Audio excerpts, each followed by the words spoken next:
김민규 소장입니다.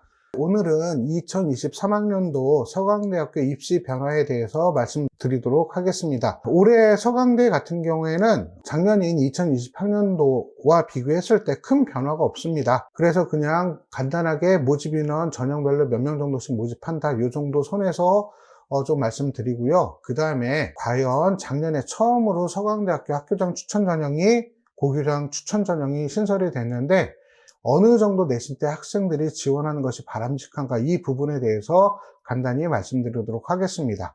자, 우선 작년 같은 경우, 그러니까 올해 2023학년도 고교장 추천 모집 인원은 172명 그대로 변화 없고요.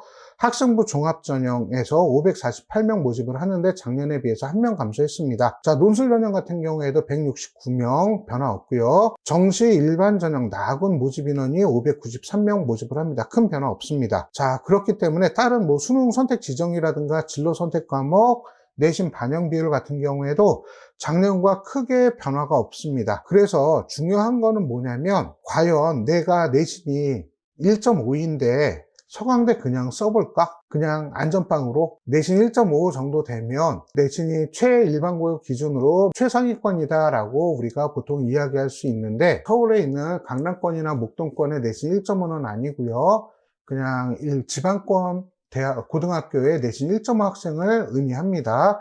자, 그런데 내신 1.5라고 하면 서강대 같은 경우에는 수능 최저학력 기준도 있습니다. 그러면 수능 최저학력 기준 맞출 수 있을 것 같다 라고 하면 충분히 1.5 정도 학생이라고 한다면 지원해 볼만 하다라고 하는 거 좀 참고로 좀 해 주시기 바랍니다. 근데 물론 서강대 같은 경우에는 최초 합격은 좀 힘들어요. 그러니까 인기학과 같은 경우에도 좀 힘들 수 있습니다. 하지만 비인기학과 같은 경우에는 내신 1.5 정도 학생이면 작년 같은 경우에는 추가 합격권 거의 문 닫고 들어간다라고 표현을 하겠죠. 충분히 일부 학과는 가능했다라고 하는 거. 그렇기 때문에 서강대 같은 경우와 성균관대 학교장 추천 전형의 경우에는 상대적으로 1점대 중반 학생들이 많이 합격을 했고요.